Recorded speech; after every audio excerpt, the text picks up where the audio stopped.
Hello, good afternoon. I'm Rachel Patton, Executive Director of Preserve Arkansas, the statewide nonprofit advocate for historic preservation. Welcome to Women in Preservation, the series that features women who are working to save historic places. Thank you to our series sponsor, DMX Architecture of Fayetteville, for their generous support of Women in Preservation. Many of you are already members of Preserve Arkansas, and we thank you for your support. If you're not already a member, I'd like to invite you to join us for as little as $50 a year. Your membership provides vital support to our organization and allows us to continue the important work of saving Arkansas's historic places. Join us to kick off Arkansas Heritage Month and National Historic Preservation Month on May the 4th from 5:30 to 8 p.m. for our annual Preservation Crustaceans, Crawfish, and Shrimp Boil. The fun takes place at Clements & Associates Architecture in the Argenta Historic District of downtown North Little Rock. And we'll also announce our 2024 Most Endangered Places list at the event. Learn more and buy tickets at preservearkansas.org. Join us again on Tuesday, May 14th for a talk by Kimberly Butt, principal at Trainer HL in San Francisco. Born and raised in Arkansas and a graduate of the University of Arkansas Fay Jones School of Architecture and Design, Kim is a preservation architect and architectural historian. And now it's my pleasure to introduce today's speaker, Angie Albright. Angie Albright is the director of the Shiloh Museum of Ozark History in Springdale. Shiloh is a mid-sized history museum covering 6 counties in the Arkansas Ozarks. The 4-acre campus includes 7 historic buildings, or 6 if you don't count the outhouse. Angie got her start in preservation as a historian at the Arkansas Historic Preservation Program. She went on to do her master's and doctoral work in English, but continued to work on preservation projects, including grant and interpretive writing. After 17 years in academia, she moved into the nonprofit sector and has now been at Shiloh for more than 3 years. Welcome, Angie.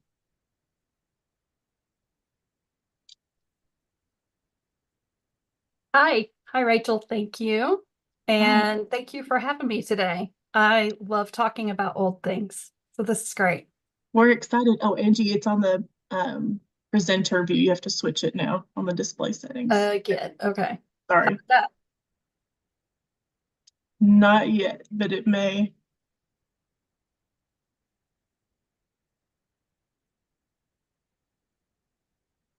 How about that? I still see the presenter view. Okay.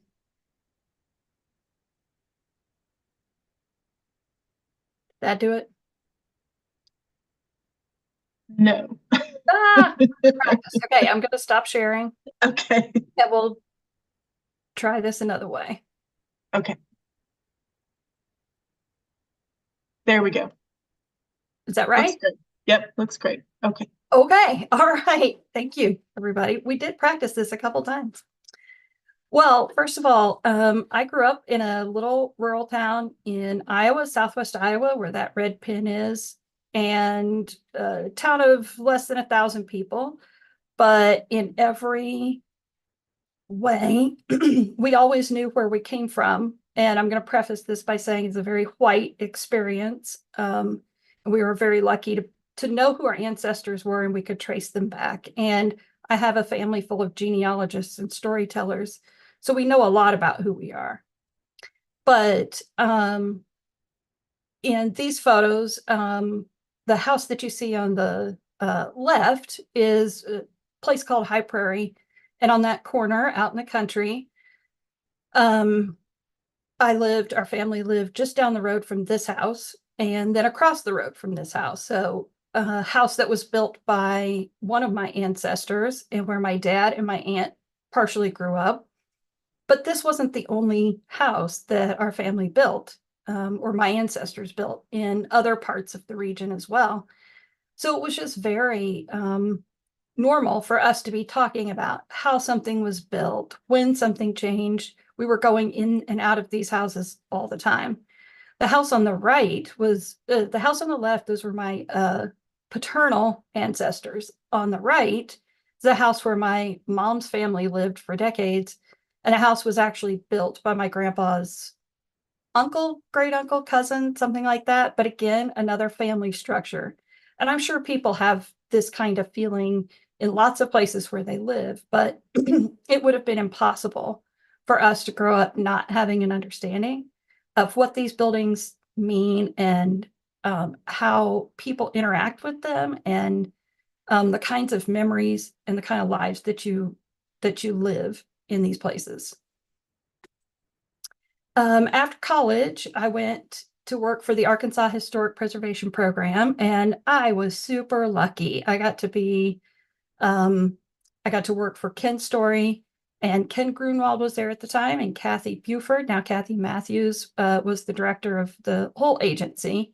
But I learned so much and got to do a lot of writing and a lot of working with constituents and really thinking about how you document and how you do historic research. So taking all the theoretical research skills I had been learning as an undergraduate and getting to use them on the ground was great. And after going to college in Fayetteville, you're really locked in. You think your whole world in college is that campus. And it was great to get to Little Rock and find out. And we got to travel all over the state and really learn what Arkansas is all about. I absolutely loved it.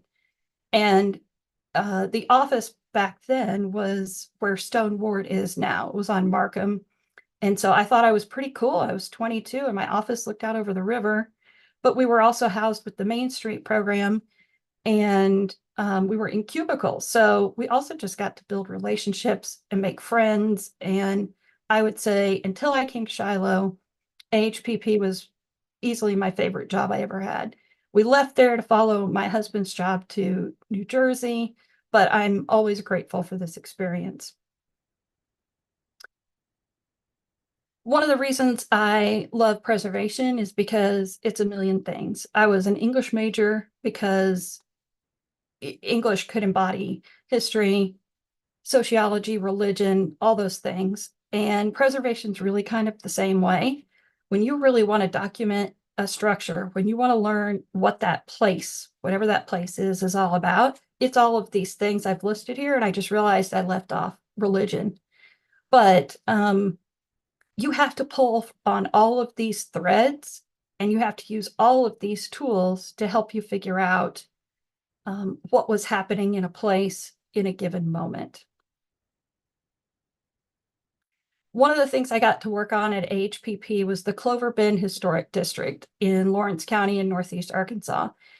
The gymnasium, the building here, had actually been added to the National Register of Historic Places, I think in 1973. And then we did a whole district. But then that was my chance. In all of that, I learned about the Farm Security Administration and the 1930s rural resettlement programs. This is really close to the Dice Colony, and but also a really great appreciation for these buildings that are really simple, but they are elegant and they just know what they're supposed to be. So I love these structures like this.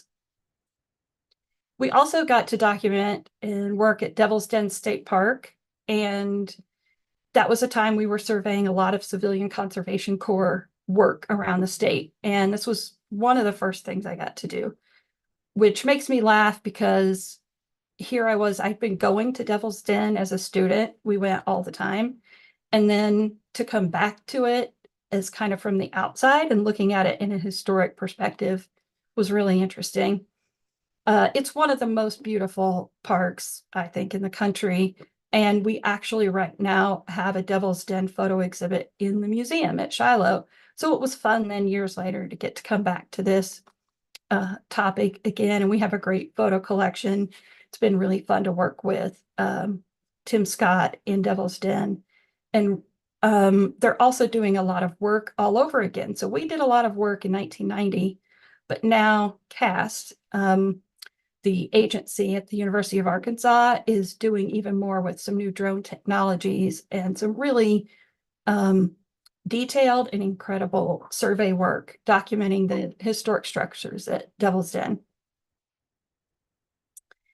We also got to work on the Rower internment camp for the Japanese in World War II internment. And this was incredibly meaningful. We were starting to do the research to be able to nominate it as a national treasure, national historic landmark, I'm sorry. And there's literally nothing there. In McKee, there was a smokestack and some foundations. And so sometimes the lack of a structure is almost as powerful as a building could be, because you're standing there realizing that you're in the Delta, it was hot, it was close to railroad tracks, which you could see easily why that would happen. The railroad was an easy way to drop off and pick up people, but it was so flat and there was nowhere to go. So escape would have been difficult, if not impossible. And there was a feeling of hopelessness, and there was so little to go on. And that's part of what was fascinating. Now there's so much more. There's a really wonderful art installation right now at the Museum of Fine Arts in Little Rock that addresses the internment camp. McGee has a really great museum that tells the story of what happened at Rower. And the cemetery is there, and there's a monument there. They did some audio and interpretive panels. They're not in great shape right now, but you get a little bit of a sense of what it would have been like. But there's also still a bleakness to it. And I have to say that's one of the most meaningful things I've gotten to work on. After AHPP and when I was in graduate school, I got to work with my aunt, Joan Gould. A lot of people in Arkansas know who she is. She's the consummate researcher and a real preservation guru. She works really hard and is still working hard at these things. And I got to work on the Jacob Wolf House, very meaningful, it's now a site of the Department of Arkansas Heritage. They've taken over it. This two-story dog trot double pen started out as a public building, as lots of things do. So it was a tavern and it was a courthouse, and Jacob Wolf was a prominent person in the Arkansas Territory before statehood. And we got to work on the signage. I saw the signs we worked on not too long ago. After all these years, they're a little faded.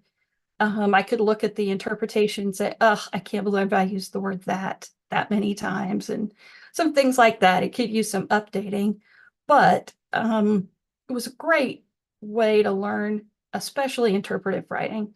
How do you put on a handful of panels around this building, what this really means without writing a whole book, keeping people's attention? That was hard to do, but it was really fun. And this is before design tools like even InDesign and Photoshop and things like that. So Joan and I designed those panels in PowerPoint, and we turned them over to Bob Winkleman, who then was at the U of A Museum and an exhibit builder. A lot of people here will know who I'm talking about. And Bob then turned them into panels, and I hope that Marlon Mowdy, who runs the site now, I think they're getting ready to replace them, as he should. But it was an interesting process, and I learned a lot. If you have a chance to go to Norfolk, it is gorgeous. These two photos don't really do it justice. It looks out over the river, and it's really a stunning, beautiful site in the Ozarks. This seems like a side route, but it's not. After I left teaching and went into the nonprofit sector, I worked for the Northwest Arkansas Women's Shelter. And in my first year there, we moved from a big house and we renovated a wing of a hospital in Rogers to turn it into an appropriate living space for people experiencing violence and, well, all kinds of things. And so all these things I'd done before were a lot of theory. So I'm learning research, learning grant writing, documenting things, but I'd never had to figure out the HVAC or flooring, window treatments, the technology, finding out that the concrete walls, you can't use a certain alarm system because the concrete's too thick. So you have to figure out ways around it. And I loved doing that. I loved my job there in general, but it took months and working directly with the contractors.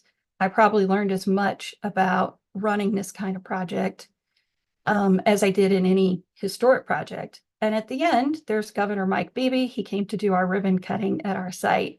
That was pretty exciting. But that kind of work served me well. Then in 2016, a pretty exciting time, if you can imagine, I went to work at the Clinton House Museum in Fayetteville. This is a 1930s Tudor revival style. And again, just like doing that hospital renovation, like having the museum in the house, our offices are in the house, you are living in the structure, and there is no better way to get to know a historic house than to live in it, obviously. But after 4.5 years, you just know where every board, which ones creak, and exactly what's going to happen in the basement when it rains or if it doesn't. We did a lot of work on the interior, especially. Because it's 1930s, we took it back to 1930s colors on the inside, and the 1930s are fascinating in terms of colors, not really what people might think. But then we also had this, you're trying to tell a story about two people who lived there in the 1970s. It's where Bill and Hillary Clinton got married. Should have said that first. But it actually has a really rich history. The property does. Lots of other famous things actually happened there, like Gilbert Swanson of Swanson Frozen Foods at one time owned this house. But trying to figure out how to tell a 1970s story, but keep the house in a 1930s feeling and context was hard, and I hope we succeeded. It was definitely fun to do, but over time, you do get to know a place, and that's probably the best way to do preservation is to move in and get to know the secrets of this house. They'll whisper them to you over time. Here at Shiloh, I'll switch to what we do now. We have a 4-acre campus, and it's a mix of historic and contemporary buildings. And we're a department of the city, which plays into this. And we have a mix of city money, donor money, like memberships, donations, grants, that kind of thing, and endowment funding. And even though we serve 6 counties, Arkansas, Ozarks, our buildings are all here in Springdale. So even though not all of the buildings came from here, we'll talk about that in a minute, thinking about how to raise money, it's not a great ask to go out to Newton County and ask them to support buildings that are located in Springdale. You should be talking in Newton County about Newton County history, but it makes for kind of a dichotomy, and it feels like kind of a contradiction sometimes. But our historic buildings, we have 2 that are original to the site, Shiloh Meeting Hall and the Smith Cersei House and its garage. And I'll show you some photos of those in a minute. And then we have buildings that were brought here to the site. And that is something I think that used to happen more than it does now. And there could be a lot of debate about whether you should move a structure. And if you do, what does that mean? That's a tough one. And they create a really great environment here, but I know that these are ongoing debates.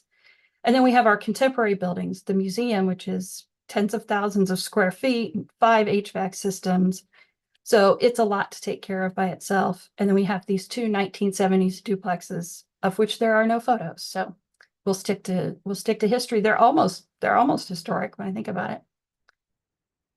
So the Shiloh Meeting Hall is one of my favorite buildings, maybe my favorite one in the state. It's impossible not to fall in love with it. It was built in 1871, and it was built, 3 churches got together and combined forces. So they put together the money and the effort to build this building, 2 stories. It's a very vernacular, very plain structure, and it looks a lot like other buildings you can see like it, though there aren't very many left. There's one in Boxley Valley that looks a bit like it, but this is an outstanding example of this style. It came to Shiloh Museum in 2005, and I should say after the churches were there, the Masons occupied the 2nd story.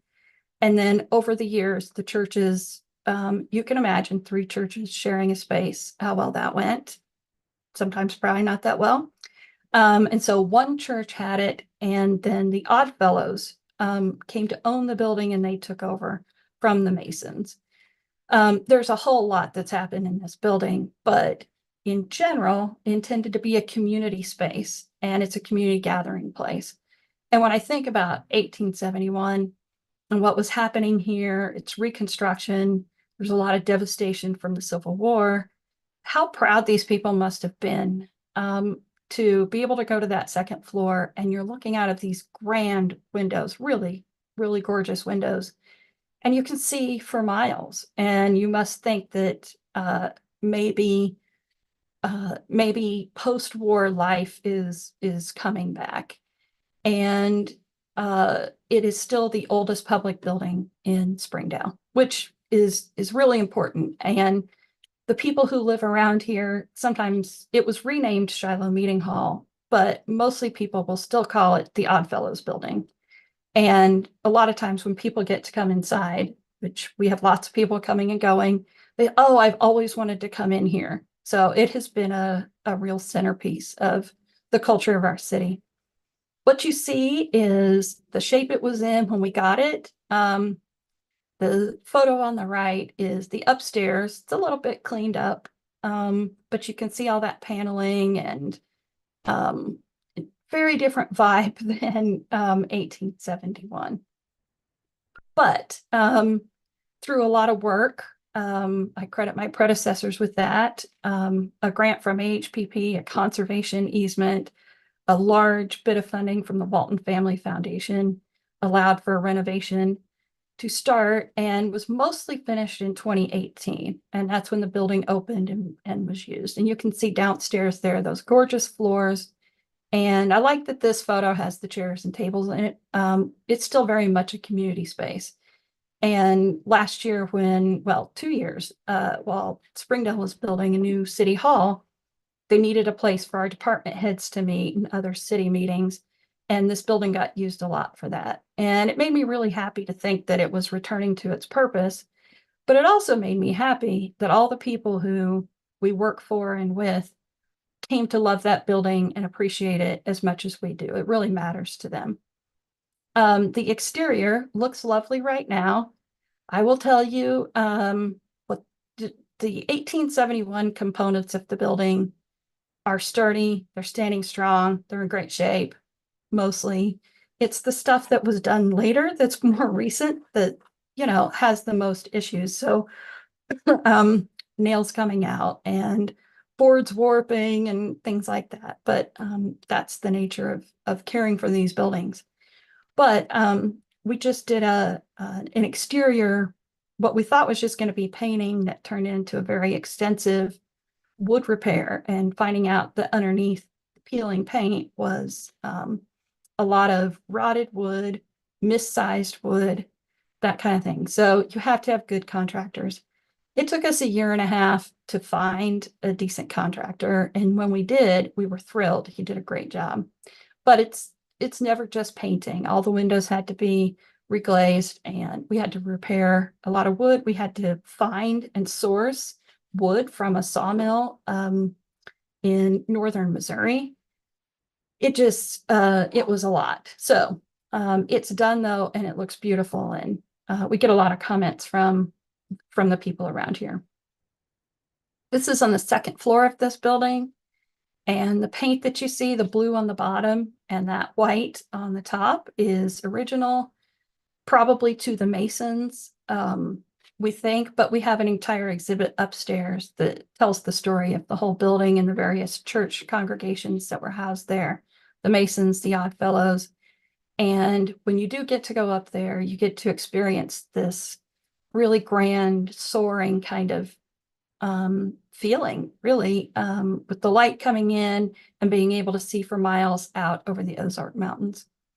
It's probably, I would say here, it's probably everybody's favorite building, but it's much beloved. Next, this is Rachel certainly knows about this one. This is the 1854 Ritter McDonald log cabin. This is another one we've come to love. We were lucky enough to win the 2023 Preserve Arkansas Outstanding Achievement in Preservation Education for the work that we did on this cabin. We came to a point where we had to decide what to do. We had to go through a pretty intense decision process. The board did, and I did, because it wasn't safe anymore. So we couldn't have school kids in there. We couldn't let the public in there, but it's right off of the Greenway. It's right by Springdale City Hall, and it's an icon. I mean, it's a part of our logo. It's a lot of people think of this cabin as representing Shiloh. Whether that's fair or not, sometimes we are a lot more than one cabin, of course, but the board decided, I think really bravely, to go all in, because we were either going to have to tear it down, which just didn't seem, in terms of public relations and appearances, like that just wouldn't have been right. But fixing it and bringing it back to life was going to be expensive, and it was. So they used reserves, pulled money from the endowment. And again, this was a really long process. We had to put it out for public bid. And we were so lucky to get Matt McCraw. He's a great, he's a log whisperer. He knows what he's doing with logs. And he has a stash of aged lumber and logs that he has sourced from other buildings. And so everything he had to replace, he could do it with age appropriate pieces. So that was magnificent. But along the way, there are all those decisions you have to make about do you use a synthetic chinking, daubing, or do you use what they would have used originally? Who's coming and going in this space? Is it kids? It's the public? Does that change? Of course, it does change the nature of what this building is intended to do. It actually started out as a house, of course, out by Elm Springs. It had been moved here, I think in the 70s. It's actually been moved twice on our campus, but it was on the road between Bentonville and Fayetteville. So Civil War units went by it. It got mentioned in a letter from a Civil War soldier. It was a part of the Ritter family of AQ Chicken Roy Ritter fame. He was a Springdale mayor and important figure here. Eventually, it got built onto, and you wouldn't have been able to see the log structure inside of it anymore. But instead of tear it down, the family who owned it at the end, the McDonald family, decided to donate it to Shiloh Museum. And so our first museum director, Bob Beeson, was able to accept that. And he was a preservationist. He wrote lots of his National Register nominations, and he understood this process. So what you're seeing here is the after. It's really gorgeous. You can see Matt there working on the logs. And at every step, he was thoughtful. And he worked with Gary Clements, our preservation architect, who'd done the preservation plan, and with me to make sure we did it well and that we did it right. So we're really proud of that. And here's the exterior. The chimney is not original in the fireplace. It came off of a different building that we actually have in our museum, but it is time appropriate. And the fireplace inside is lovely. Turns out we had to have that fixed too. It's kind of a miracle we'd never had a fire in there. So now it will be usable again. And as all of my staff knows, I'm a little hesitant about that, putting a fire in this new building, new 1854 building, but we will do it.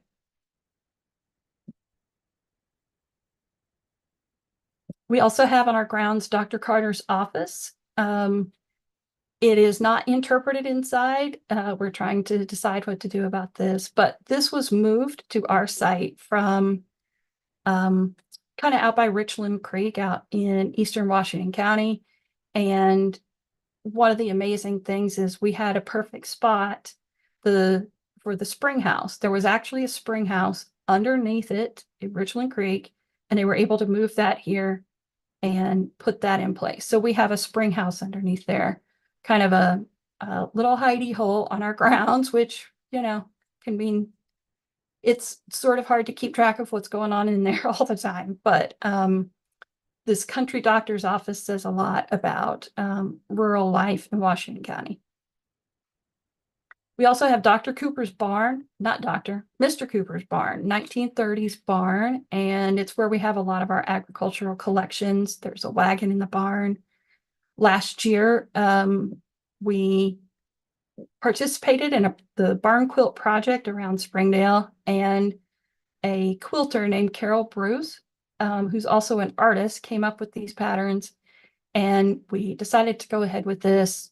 We weren't sure if we should be putting this contemporary thing, even though it's attached to an old practice, historic practice and craft, but the response has been overwhelming. And Carol was exactly the right person to be a part of that project. One of the quilt stars, I think the one on the far right, is the Shiloh star that she designed specifically for Shiloh.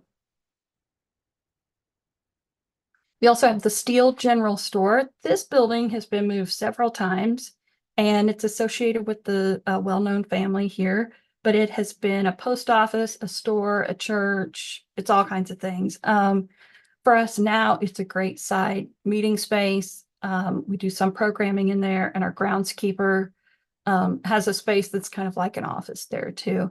And it's set up like a store, but it is helpful to have that space, and it tells economic story.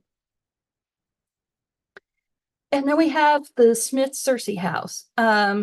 This is our next big project. So after the meeting hall and then the cabin, all eyes are turned towards this. We can't go in it right now. We used to do tours in it, but the ceiling is a problem. There's a moisture problem. There's all kinds of issues, but it looks humble. But again, the vernacular architecture and its modesty kind of hide the really great story. So this house was also built in 1871, and it's directly connected to the Shiloh Meeting Hall. And it's where the vicar who served the church just a block down the street. So it's the same era. It used to face, it was oriented to the south. And then as Springdale changed, and this had been like literally where the museum and the house is right now, was the center of town. It was the Springdale Square. And when they moved commercial activity over to Emma Avenue, a block away, the house changed orientation. So it was facing the creek. And it meant, though, that whoever's living there was always able to see what was happening around town and what was, I'm sure, the plenty of gossip of the day and the activity and the bustle of a growing city. They were in the middle of that. It's currently interpreted to the 1930s and 40s, and we'll keep that interpretation. But we have applied for some grants, and we're going to be running a capital campaign to do a lot of work and preserve this building. So it's a big one. It looks modest. It doesn't look like a big deal, but it's a very big deal, and it tells a really important Ozark story about change over time. Okay, so that was a lot of stuff, but a few things about preservation I wanted to throw in here. Something I say all the time.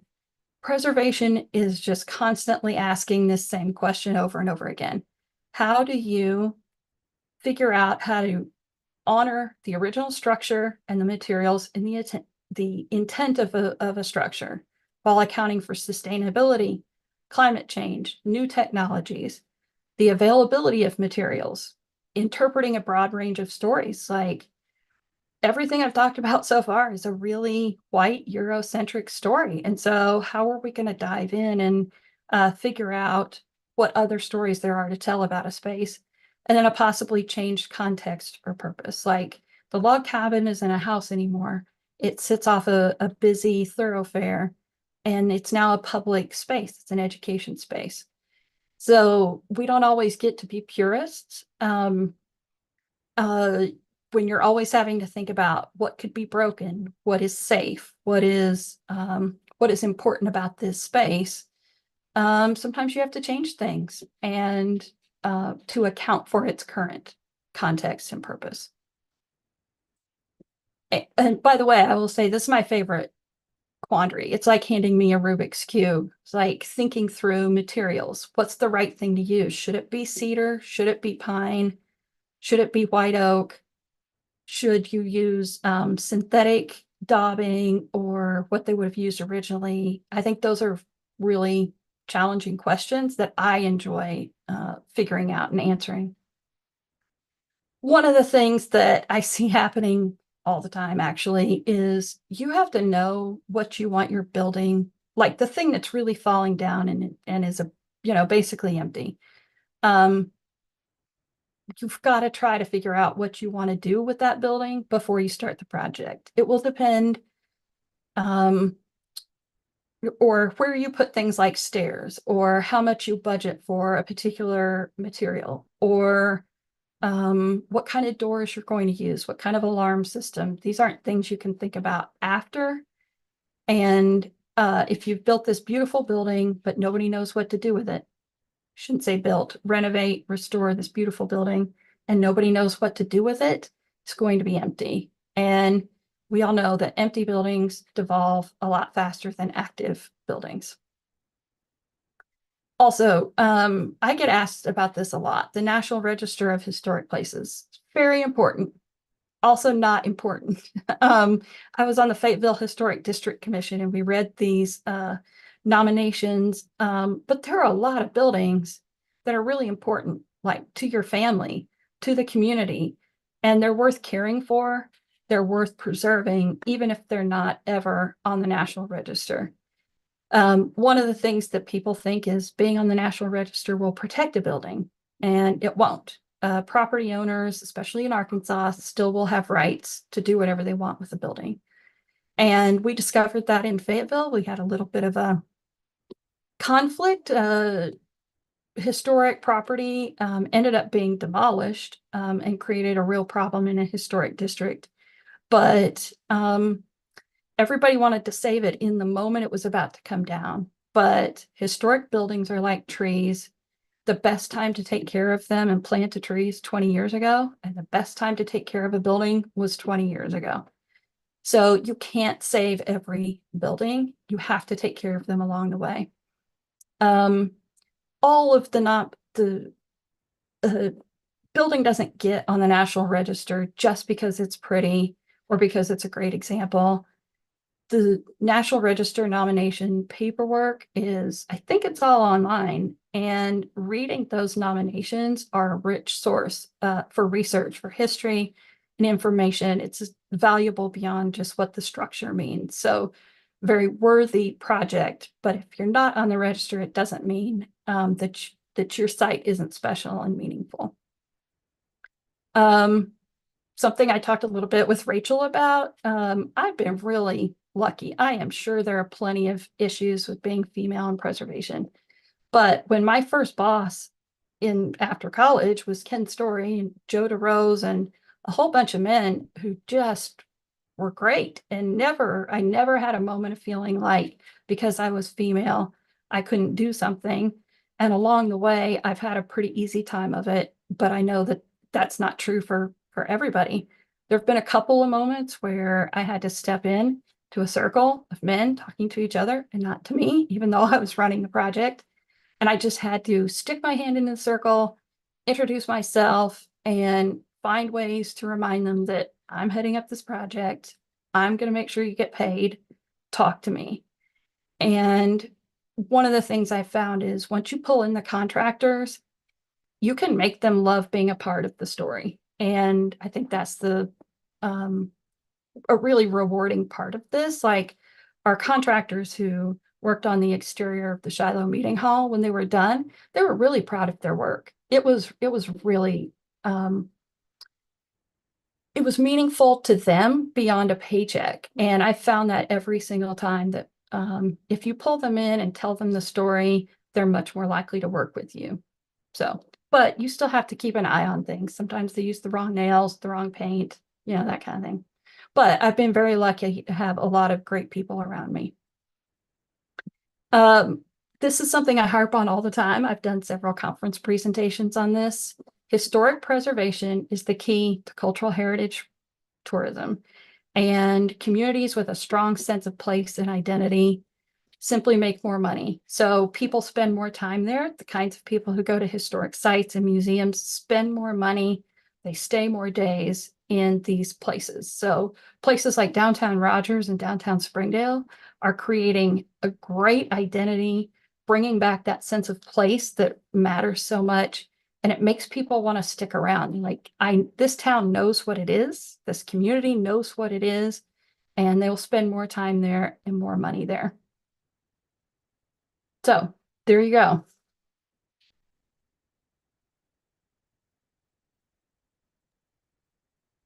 Thank you, Angie. Let's see if you have any questions for Angie, now's the time to put them in the chat or the Q&A. So you've got some nice comments. Log cabin in the must see in person, all the other structures too.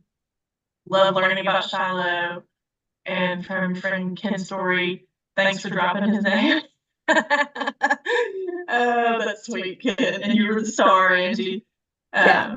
Thrilled to come full circle with you. And another thank you. So if anyone has questions, you've still got a little bit of time because I'll ask a couple questions. So you've already given us some of your kind of takeaways from your work in preservation and at Shiloh, but is there anything else that you can think of about a preservation project or supervising a restoration project and all the construction activities? Anything else you can think of to share with our audience? Your patience will be tested. It will rain when you just know you have 2 more days of work left, and then it's going to rain, and then it's going to freeze. Or you're not going to you're going to run out of lumber, and it's a 6-week wait from the sawmill. The cabin, to have redone that a few years ago would have been probably half the price, but we were doing it after the pandemic and prices soared, inflation. So definitely know your budget, but also know that you'll be surprised. And sometimes it happens in every project. You take off the first layer, you think you know what you're going to do, and you look underneath the hood, so to speak, you're like, oh my goodness. Oh my goodness. And you might find something great, like these amazing beams and structures, right? And you might also find termites and mold or some terrible job that somebody did, a patch job a few years ago. So lots of patience, know your budget, and know that it'll be more than that.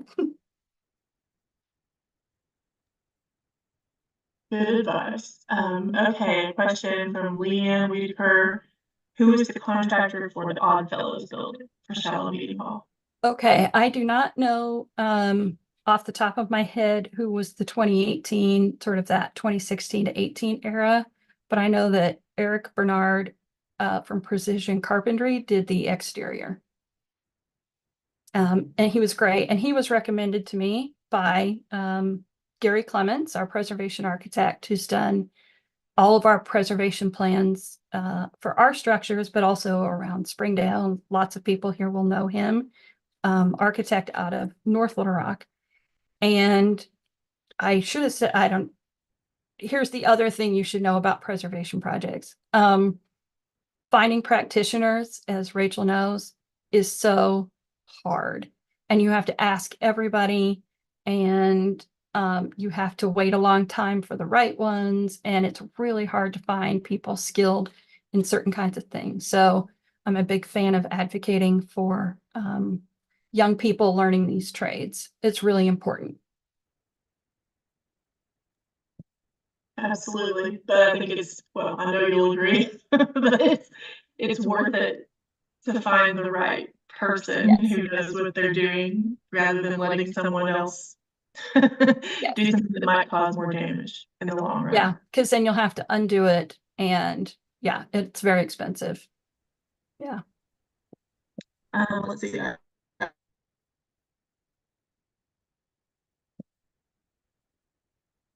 One more question. How can people get involved with Shiloh as far as how can they learn about your programming? How can they volunteer? Can they be members? All those things. Yeah, we are a really busy place. We are a staff of 15 and everybody's doing stuff. So you can go to our website to see our monthly history program. We call it Not Strictly History. We're doing all kinds of things. And we have lots of K through 12 programs. That's actually the huge part of the work we do is school age kids and the field trips and things like that. We always need volunteers, especially preservation volunteers. We really need you and your expertise and your willingness. And we do all kinds of volunteering of other kinds too. So you can do that on our website. And we do have memberships and we have some member only events and that kind of thing. So we would love to have you. Thank you. Okay, you've got 2 questions that just came in. Okay. First from Vanessa McEwen. Hi, Vanessa. Thanks for all your work. There's so much going on in downtown Springdale. How does Shiloh maintain a voice for preservation amidst development? That is a great question. And I have to tell you, we are super lucky because a lot of the people doing the work, some of the names that you would recognize, architects and preservationists, they're actually restoring these historic buildings in downtown Springdale. And there's a design overlay thanks to the Springdale City Planning Department. That's Patsy Christie. And they really value, even though there's not a certified local government here, they really do value preservation, and they've invested a lot in places like Rabbit's Foot Lodge and even in, supporting what we do here at Shiloh too. And it's kind of taking care of itself. It's a little too easy. So. That's very fortunate. Very. Yeah, very. And for all of us. Yes. Okay, one more question from Malin Rice. Is there a timeline on the Smith Cersei house? Okay, Malin, go back a few minutes. That part I said about patience. Yes and no. Mostly no. We've got the preservation plan in place and we're waiting now to get a response on a grant we made, a major grant to do the most urgent work. But after that, it's going to be about raising a whole bunch of money. So we're going to have to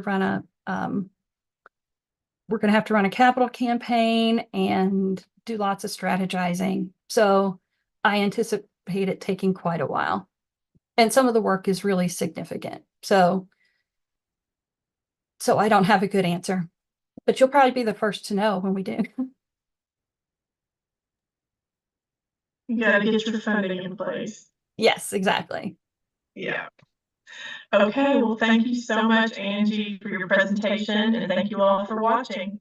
We'll see you next month. Thanks. Bye, everybody.